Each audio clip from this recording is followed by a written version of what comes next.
Hello and welcome to episode 130 of the How to Survive podcast. And as it is a round number, that can mean only one thing. The curse takes us once again. There's no escape, not for another 20 weeks.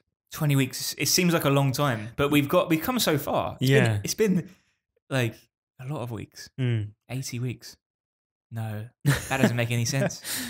Maths was never your strong point. I still can't work. How many weeks has it been? Well, it's been 30 weeks. 130.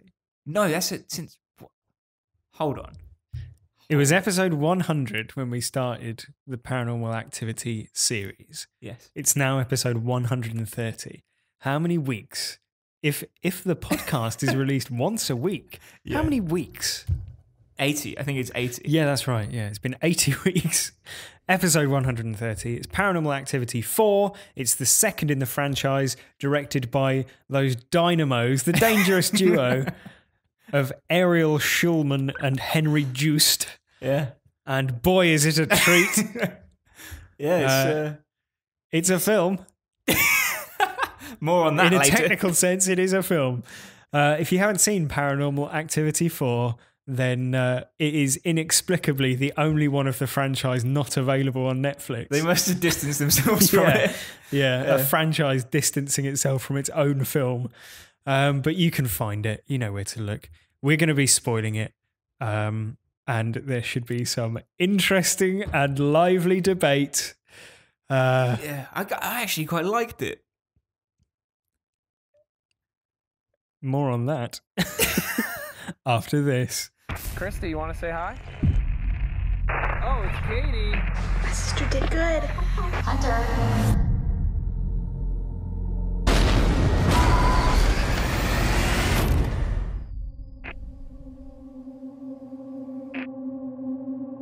I don't know what it is, but I've just been hearing a lot of noises. And like all this weird stuff has been happening since the new neighbors moved in. Lights go off all the time, honey. It's happening again. The motion lights have been turning on and off every night. Yeah, right. Bet you it's gonna be that weird kid from across the street. Watch. Yeah, can you see him? What the hell? He's so creepy. We open on a recap of events from Paranormal Activity 2, showing Katie killing her sister and her husband and making off with their son, Hunter. A title card tells us that Katie and Hunter's whereabouts remain unknown. Yeah, they've been unknown for 3 movies now. Yeah, of course they're not unknown, are they? Because the very film that you're watching contains their whereabouts. Yeah. Less In a than very 20 real minutes sense. from now, you will know where they are. Yeah. We then follow the Nelson family, don't we, Joe? From their affluent Nevada suburb. Teenager Alex, she, like any teenager, films herself constantly, non-stop, and not just herself, but her father Doug, her mother Holly, and her little brother Wyatt. When their new neighbour, who is an unseen single mother, Joe, isn't she? Her new neighbour's taken ill, isn't she? And their neighbour's strange son, Robbie, is left in their care. He's not. He is, yeah. Is he weird? Well, he quickly displays some strange behaviours, like climbing into bed with Alex in the middle of the night. That's all right, though. He's a troubled kid. Yeah. And telling Wyatt about his friend Toby. That's fine. Yeah. No invisible friends called Toby have ever caused any trouble. No. All good so far, isn't it? Yeah. Robbie later leads Alex to a closet where he says he, meaning Toby, doesn't like you watching us, and then causes a chandelier to fall and almost kill her. Less benevolent. All of this is caught by various cameras set up around the house by Alex and her boyfriend Ben, although none of the family ever seem to watch any of the footage. Yeah. There's one bit which they show the father the video and he goes, amazing. You kids are amazing. And leaves. Dad, I strongly believe we're in mortal danger. Fantastic. It's just incredible stuff.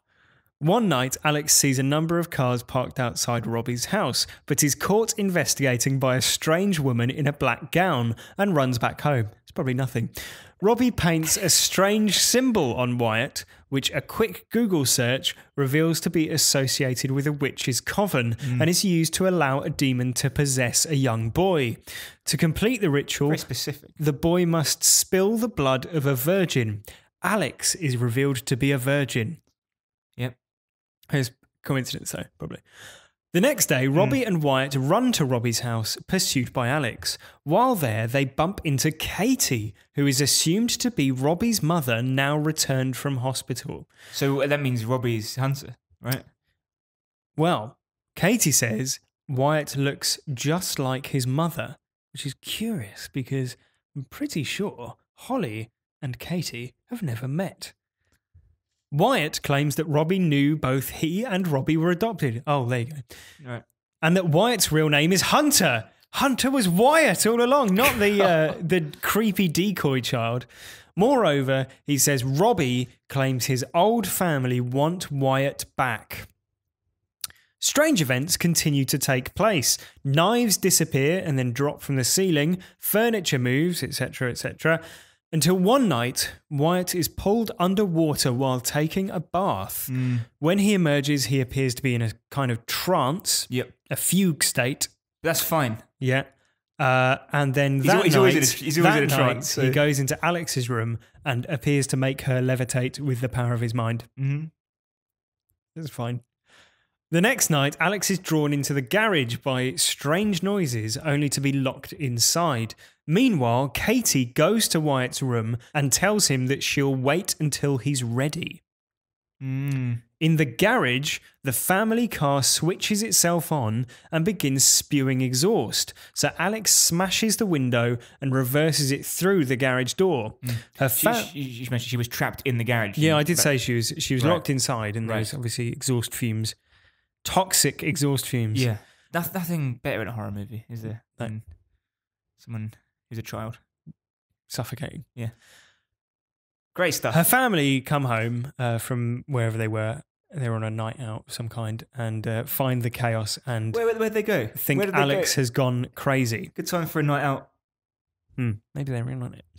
The next night, Doug takes Alex out to dinner to discuss all the supposed paranormal happenings. Does he ever eat at home, that guy? While they're out, an invisible force smashes Holly against the ceiling, killing her. Ben comes around to see Alex and goes to leave a message on her computer, but Katie sneaks up behind him and snaps his neck. It's a bit of an MO for Katie by now, isn't it? Yeah. Returning home from dinner, Doug and Alex see Katie leading Wyatt into her house. Doug chases them while Alex returns home, finding the bodies of Ben and Holly. Running to Katie's house, she sees Doug dragged off by an invisible force and tries to flee with Wyatt into the yard, only to be confronted by dozens of witches. She turns around to see a demonic Katie flying towards her, and after that, she finally stops filming. Oh, man. I mean, you make it sound like a lot happened in that film. Yeah. It's always the way that the most boring films somehow take the longest to explain. Yeah. Here's a little bit of cultural context for you on Paranormal Activity 4. It's strange to think of this as something to do with culture. Yeah, isn't it? a bit of cultural context. This film was released in IMAX. What? Why? That's it. Why? Why was this released in IMAX? It's shot on like grainy, like handhelds. What did you think of Paranormal Activity 4, Joe? It is awful. I didn't think it could get much worse than Paranormal Activity 3, but here we are. Well, you'll remember that I was on the record as saying that relatively speaking, I enjoyed Paranormal Activity 3. Yeah, which they basically copy for this film. And surprise, surprise, it's nowhere near as effective. Yeah. You're right. I think it's fucking awful. It just genuinely is really bad. Yeah. It's bad. Here's why. I mean, for the next hour, we'll probably talk about why it's bad. But here's some reasons, right? First of all, gone is any attempt to logically explain why they're filming anything anymore. Just just turn the camera on because we need it for the plot to be shown. Gone is any attempt at coherent continuity. Like, it's appallingly written. Like, right. So, you know, often in sequels, it's like they're going to have to engineer some, you know, new mishap. Mm-hmm. Like this could be from a completely different film. There's a different franchise. Yeah, exactly. It's insane. There's nothing to do with Paranormal Activity 1, 2, or 3 in this, other than there's a character called Katie. Yeah, basically. Yeah. Gone is the paranormal part of Paranormal Activity. So now you've got something that might better be called Activity. Well, you say that, Joe, but there's a lot of unexplained bits of furniture wobbling, chandeliers crashing to the ground. You know, that's all quite paranormal as far as I'm concerned. Well, we'll come to it in more detail, I'm sure. But I think worst of all, long gone is that piece of filmmaking logic which tells us that a character appearing in a scary film isn't enough to make any other film that character appears in scary by comparison. Do you know what I mean? Yeah. Like Katie in Paranormal Activity 1, it was quite scary. You know, there were scary moments. Paranormal Activity 2, she shows up at the end and it's like, oh God, she really is scary. Mm-hmm. But now, what is going on? She the last time we saw her, she was the vessel of some kind of demon, right? Yeah. And she was murdering people just to get the baby. Yeah. And now she seems to be negotiating with adoption agencies, buying houses. Well, yeah. What is it? Is it just the coven though? Like, right. So what you're getting at is how has she let Hunter out of her grasp? Yeah. But also, she's got a new wardrobe.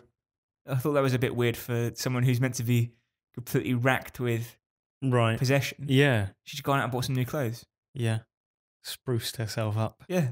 Is that a high priority? Is the demon like possessing her and like, you know, at all other times the demon basically has such a limited grasp of like human social function that they just sort of stand blankly and all that sort of thing. But now she's like, oh, I must appear as though I'm a, you know, normal, well-adjusted single mother. Toby's learning how to fit in. Yeah. Yeah.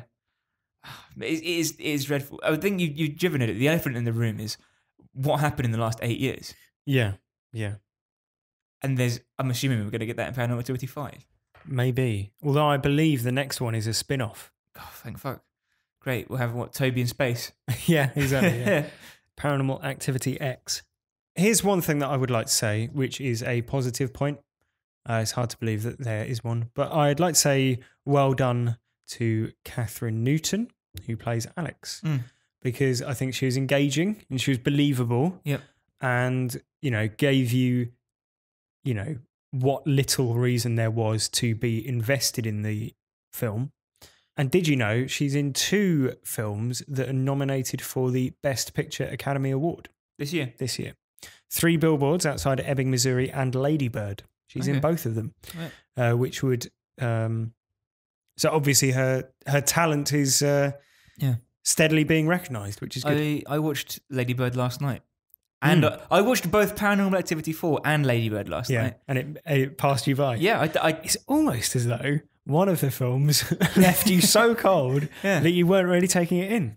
You're telling me she's in both films? Well, Chris, I've just looked it up, and if she's who I think she is, she has one line. Right. Well, she has one scene in 3 Billboards as well. Yeah. But, you know, she's in 2 Best Picture nominated films. How many Best Picture nominated films have you been in? Yeah, just none. The one. None. Yeah. And she's in 2 in 1 year. So well done to her. Yeah. The film is dreadful, as you alluded to. Yes. It is very bad. It is a bad film. The thing that it reminded me of, and I'm pretty sure that this is a very obvious comparison to draw, but what with the small, you know, bowl cut, creepy child, it's a lot like The Omen, isn't it? Only it's like The Omen if The Omen was shot exclusively with handheld digicameras and focused exclusively on boring tertiary characters the whole way through instead of anything interesting. Yeah. I mean, in The Omen, you do get the boring stuff. You get the guy like developing his film. Yeah, but they're not the main character. It would be like if he was the main character. Yeah. And everything else just happened. Yeah. And it was told exclusively through his photos. Still images. Yeah. This is and he started basically- taking photos of everything. This is basically still images, isn't it? Really? Well, the excuse again in Paranormal Activity 3, I gave it some credit because they're a young family and the boyfriend was a videographer, right? So it would make sense that he would have access to camera equipment and be filming all the time. Yeah. That's fine, right? In this film, it's like, oh, she's a teenage girl and they like filming themselves. Yeah. Therefore, she's going to be constantly filming all the time. And I guess like you could make some excuses like, you know, once it gets into the meat of the film where the spooky stuff is happening, then Yeah, because they're trying to detect it. yeah, you can excuse it, but still, it's worn extremely thin now. I think it's fair to say. Yes, I'd say that's a fair point. The problem with having, I mean, nothing happens. Do you know what I mean? There's whole like 5-10 minutes of just nothing at all happening. Yeah, it's but the structure of these films now is so like rote that It's predictable. they all have that same sag in the middle, basically. Yeah. And it's I was watching it on my phone. That's how much respect wasn't you worthy of the pay. TV. So and I was able to sort of like, as soon as it went into these like Where's Wally style things where you're supposed to be staring into the screen looking for a shape move, I could skip on 40 seconds at a time and not lose anything. Do you know what I mean? Yeah. Like You intensely studied this film. it was dreadful. It was a waste of my time and yours. But the problem with having absolutely nothing happening in the film is that you have to create your own tension and you have to scare people in different ways. Right. And often movies which have no plot will rely on jump scares. And there's an attempt made at jump scares in this film, but they're fucking rubbish. But one thing that this film did, which I've never seen happen before, and I think is one of the most bizarre filmmaking decisions I've ever seen. You may remember near the beginning before they bring Robbie into the house. Robbie? The weird child is called. Yeah. So there's like ambulances and police cars outside. Yeah. And she's on Skype to her boyfriend. Alex is on Skype to her boyfriend. She says, "Oh, something's happening outside." And he's like, "What is it?" She's like, "I don't know. I'm going to go." And she closes the laptop lid. And as it closes, there's like a violin squeal. And he goes, "No!"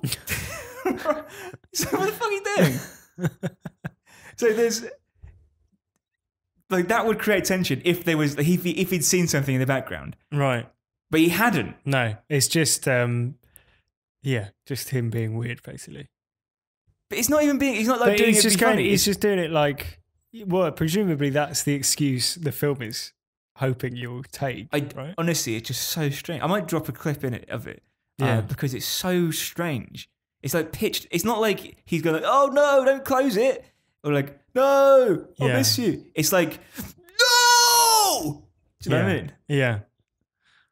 Very strange. Mm. They're running out. They've run out of ideas, haven't they? Basically, the well has run dry. Yeah. 2 films left.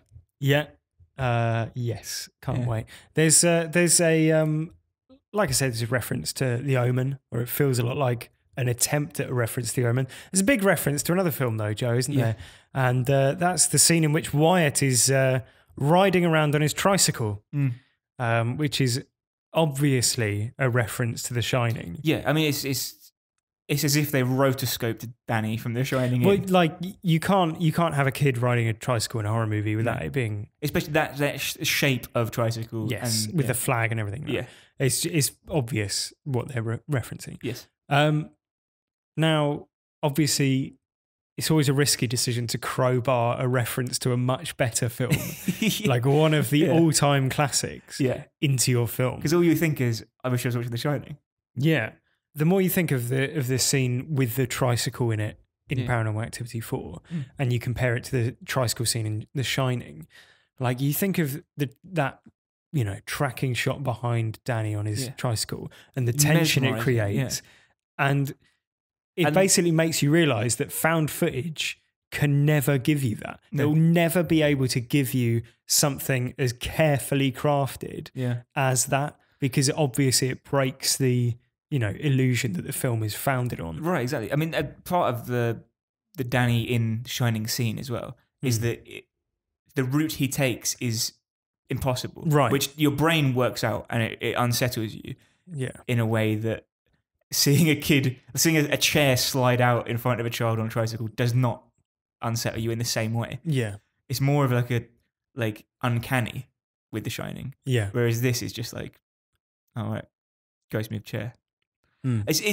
All I can think is that they thought having a kid ride a tricycle is scary in The Shining, therefore it will be scary in any other setting. I think we like The Shining. Yeah. We need a scene with Wyatt, being sort of teased by the demon, Toby. Yeah. So why don't we have him? Oh yeah, let's have him riding a tricycle because that's like The Shining. Yeah. It's crap, mate. It is crap. Well, the film's called Paranormal Activity. Is it? Yes. 4. Yes. Now, with all the previous films, it always seems that the activity itself ramps up in terms of sort of seriousness as the film goes on. Right. Yeah. Whereas in this one, it felt more like the ghosts. I'm just going to call them ghosts. Yeah. The ghosts are sort of like running between just deciding to mildly frustrate the people. Yeah.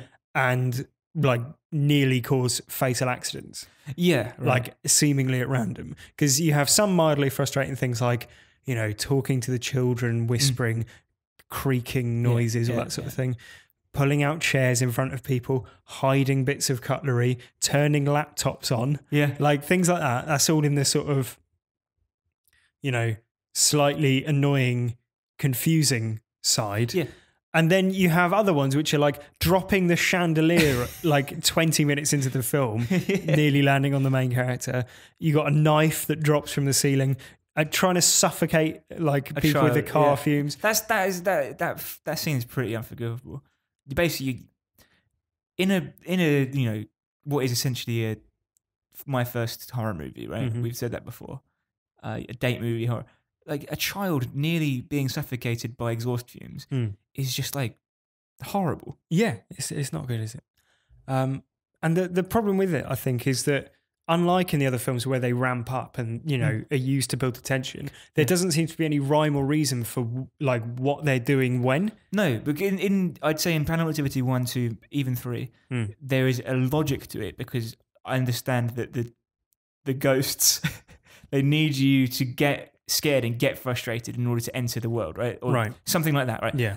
They rely on your state of anxiety in order to feel it, which in Paranormal Activity 1 is great because Katie gets more and more unhinged and you begin to wonder whether she's mad or whether something's really happening, right? Sure. And it's only towards the end when things, like she gets dragged out of bed by her hair, you go, right, she's not faking this. Mm-hmm. There is something happening.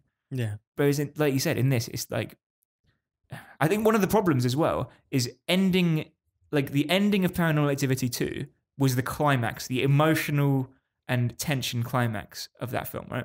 Mm-hmm. And it's quite hard to open a film on that. We've said it before that if the introduction to your film is the, emotional climax of another film, then there's either something wrong with your introduction or something wrong with the climax of that film. Or both. Yeah. Like, to take another example from an unfair comparison, Last Jedi, right? The new Star Wars movie. It opens.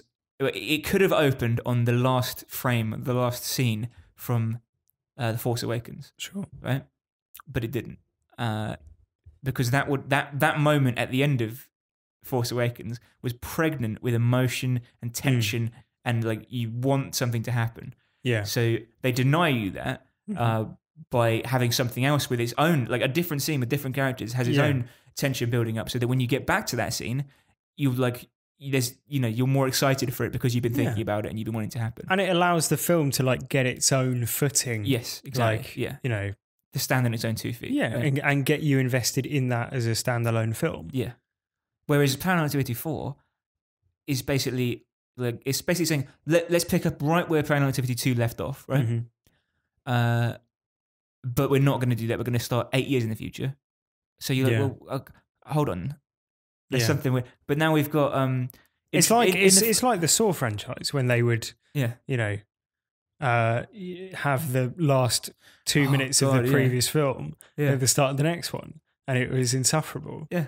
Yeah, it's the same problem. Another problem as well. You've got, in the first 5 minutes, you've got introductions to the following characters, right? Katie, the dead husband, Katie's sister, Hunter.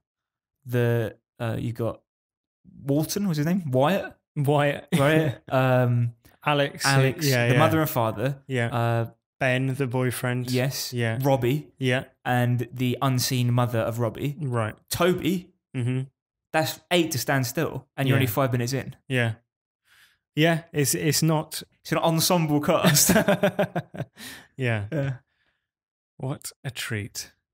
Well, Joe, one thing we've neglected to talk about so far, of course, is that the film is sponsored by Microsoft Kinect. Fuck, yeah. Mate, I was going to say, right, in Paranormal Activity 2... No, Paranormal Activity 3... Yeah, they set up the oscillating camera, right? And this is that film. This film's gimmick, right? But it's just confusing because Kinect's dead.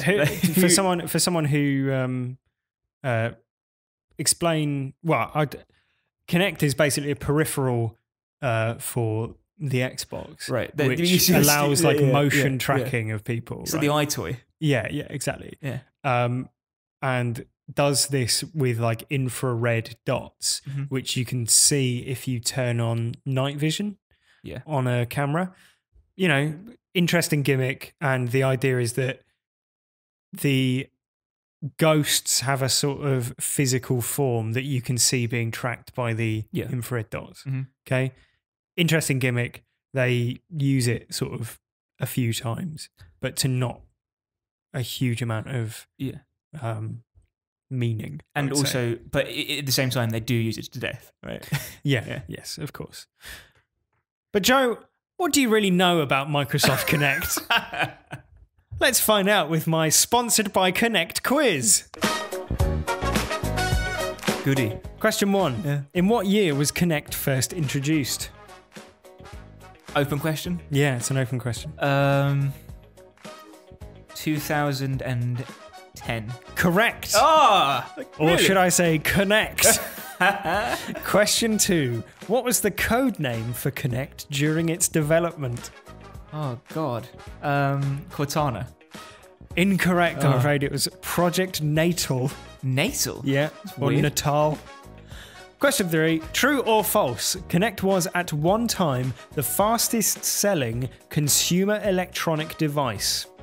Well, at one time, it could be in its first 5 seconds of sale or something. So yes, almost certainly.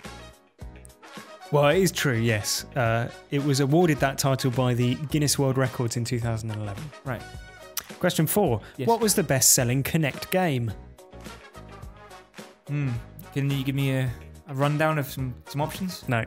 Can you name more than one? Yes, but that's only because one is an answer and another one is a question of this quiz. Right, okay.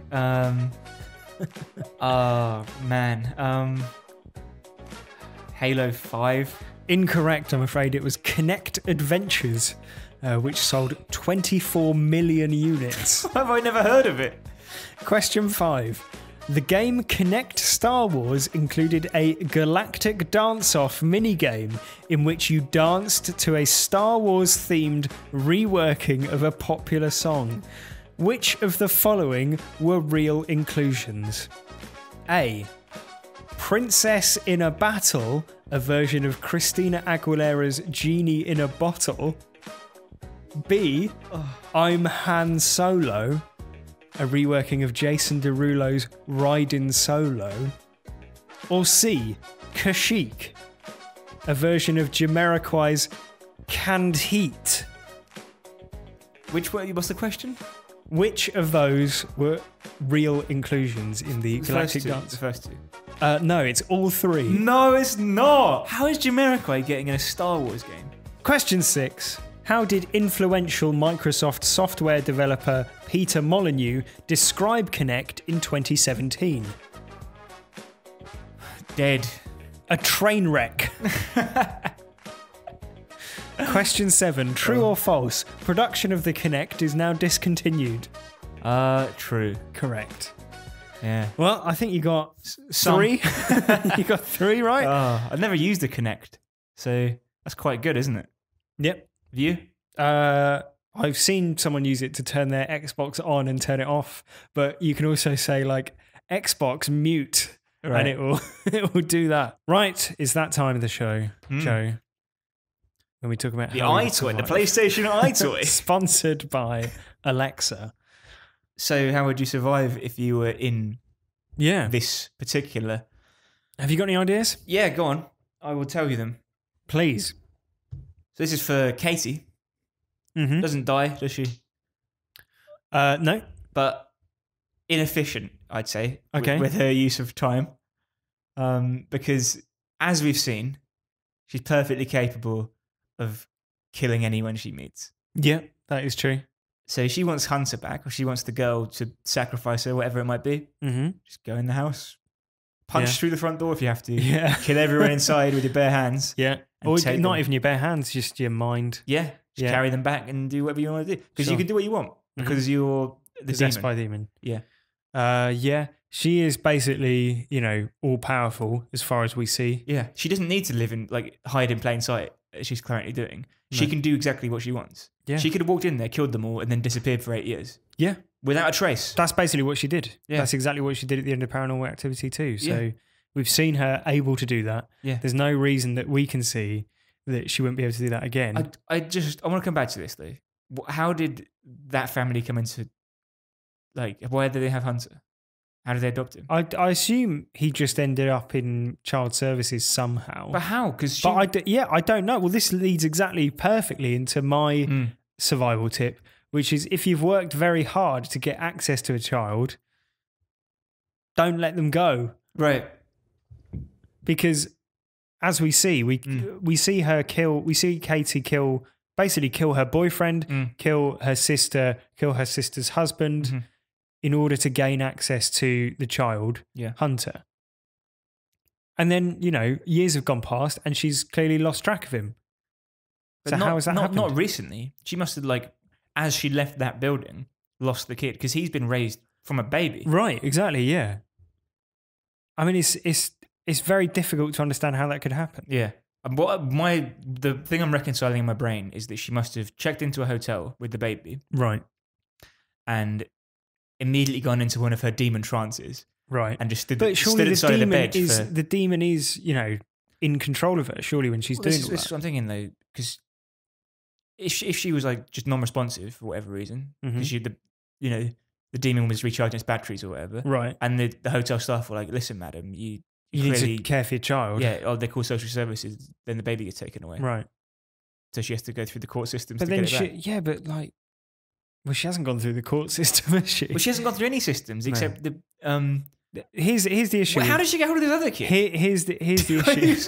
Who is he? Here's the issue is that the film doesn't give us nearly enough to go on as to her backstory. She's obviously involved in the coven by that point. So Yeah, but she's been involved in the coven for 35 years. yeah, but unwittingly until this point, Right. as far as we've seen. Now she's a colluder. Yeah, it seems to be. Maybe that explains why she's so coherent when Alex meets her, because she seems like she's back to her normal sort of bubbly self. Yeah. And so maybe that's the reason why she. Maybe the reason is that she's now a co-conspirator. But still, if she is able to keep hold of her faculties and she knows what she's doing and she's a co-conspirator, that's even less of an excuse for her letting the kid disappear. It just doesn't add up, does it? No. It doesn't add up at all. Some plot points in movies, Yeah. you often call me like a pedant, Yeah. and you'll say things like I'm pedantic or like I'm a film dad, Yeah. right? Film dad, for anyone who hasn't been listening to Yeah. the podcast that long, that's just someone who Well, he'd never do that in real life. Yeah. Yeah, Will Smith would never be able to punch an alien out with his bare hands. a real one that my own film dad Yeah. said to me recently was I bought him Baby Driver. Okay. He likes that sort of film. Yeah. And he was like, I said, "Oh, you've seen Baby Driver?" And he's like, yeah. And I went, "Oh, how'd you like it?" He went, "Oh, yeah, it's good." And yeah, I know what you're going to say about me when I watch films. But the bit at the end when they're in the multi-story car park, there's no way he'd be able to reverse faster than the other guy's car. Yeah.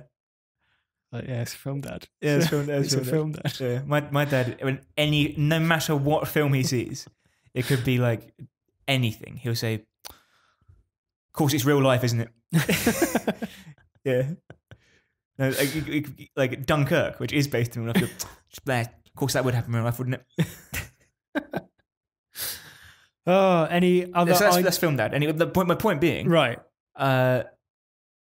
That the problem we found in this film is not so much a film dad as a film just watcher. Yeah, the film invites the film dad out of you. Yeah.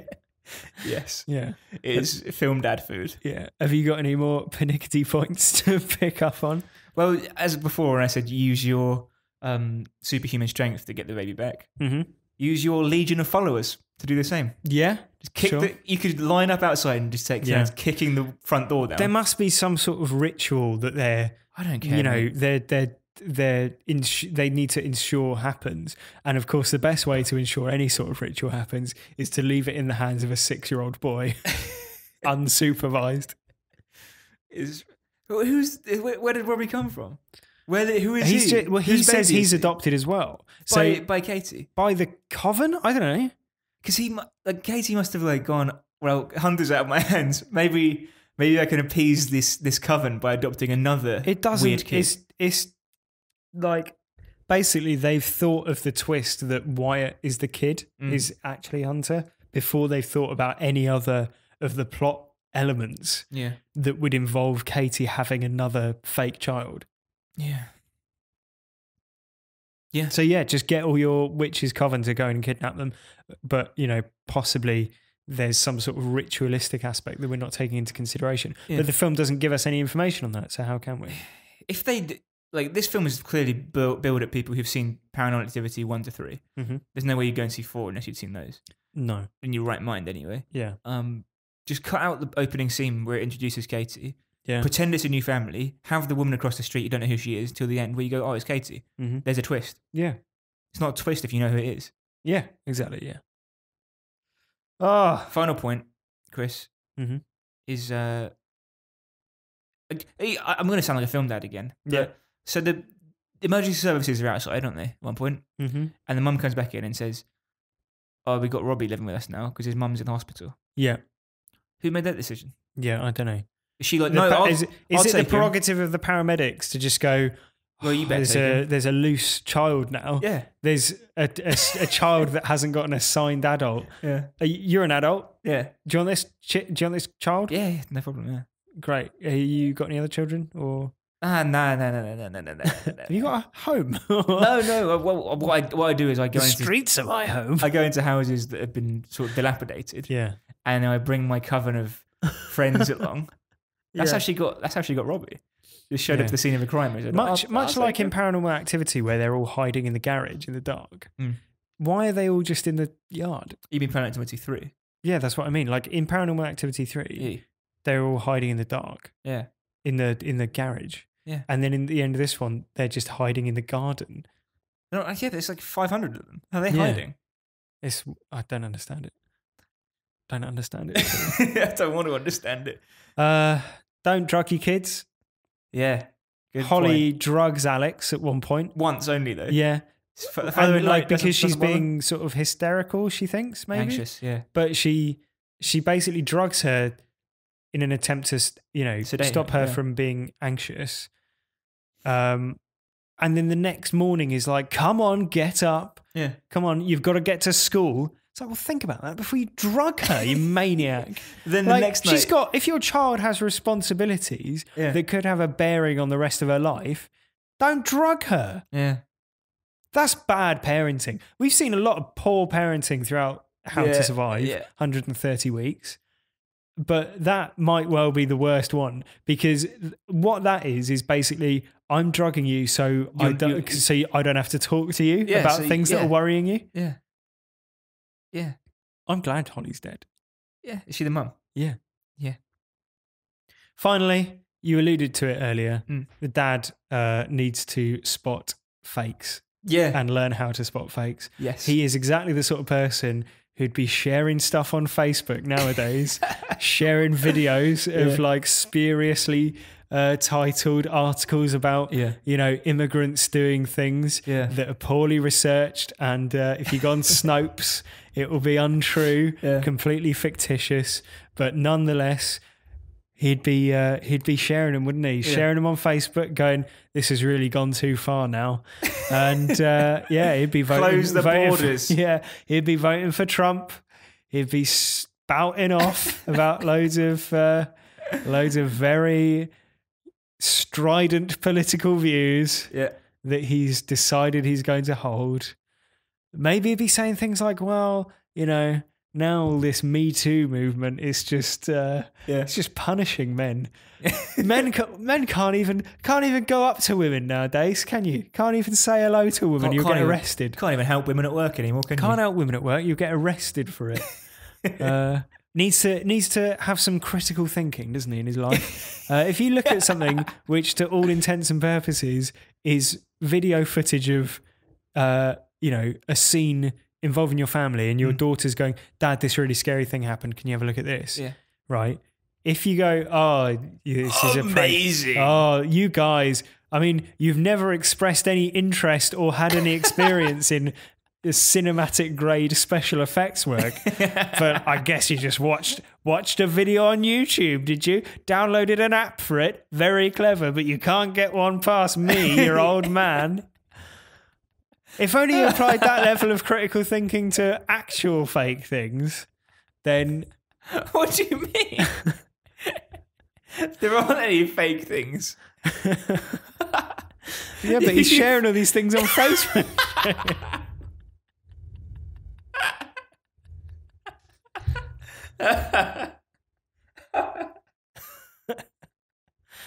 What I've done there is successfully argue the opposite point to what I intended initially. So in that respect, I think it's about time we drew this episode to a close. Thank you very much for listening to episode 130 of the How to Survive podcast. That was Paranormal Activity 4. We'll see you in 10 weeks' time for Paranormal Activity, the marked ones. In the meantime, next week, episode 131 will be How to Survive Insidious. A modern horror classic, I'm sure we can all agree. If you have any thoughts on any of the Paranormal Activity films, on Insidious, or on fake news in general, then do get in touch. HowToSurviveShow@gmail.com or tweet @HowToSurvivePod. Don't forget to leave us a review on iTunes, as it really helps us find new listeners. Thank you very much for listening. Joe, have you recovered? Yeah, I think so. See you next week for more of the same. Yeah. Thank you very much. Until then. Go on. Give me a quote from Paranormal Activity 4. You guys amaze me. The things you can do on computers.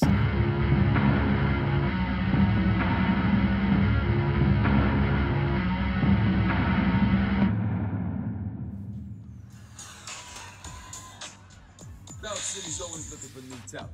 You think you have what it takes? Oh no. What is this? You're Han Solo.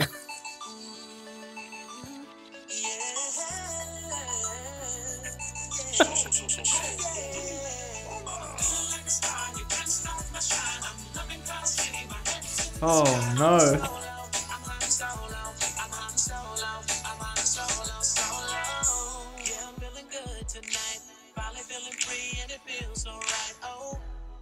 This is something.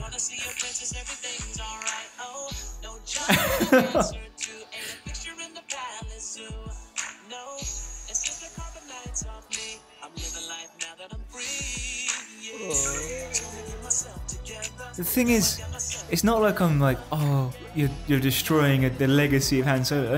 It's just fucking weird. It's so strange. Do you know what I mean? It's such a weird thing. Why is Jason Derulo? Who wants this? Yeah, exactly. Yeah. Who asked for this?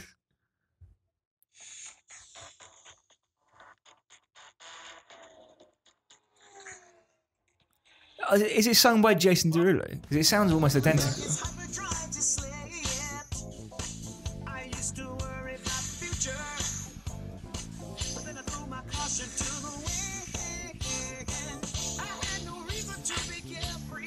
What's the song called? Canned Heat. No, the remake. Oh, Kashyyyk. Kashyyyk. Awful.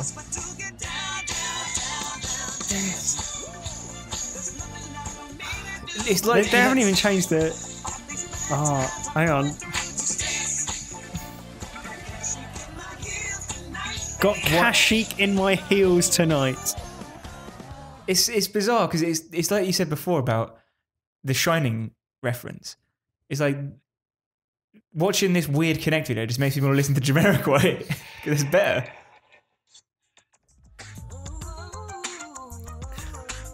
Fucking hell. This is the weirdest one.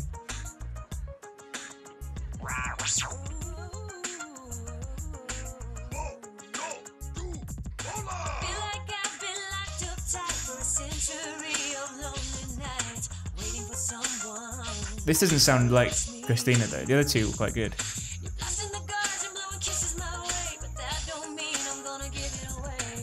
Dreadful. What the listeners can't see is that there's the green squid thing Jedi is doing a choreographed dance, like a sexy time dance. Sexy time dance? Is that a thing? This is fucking weird.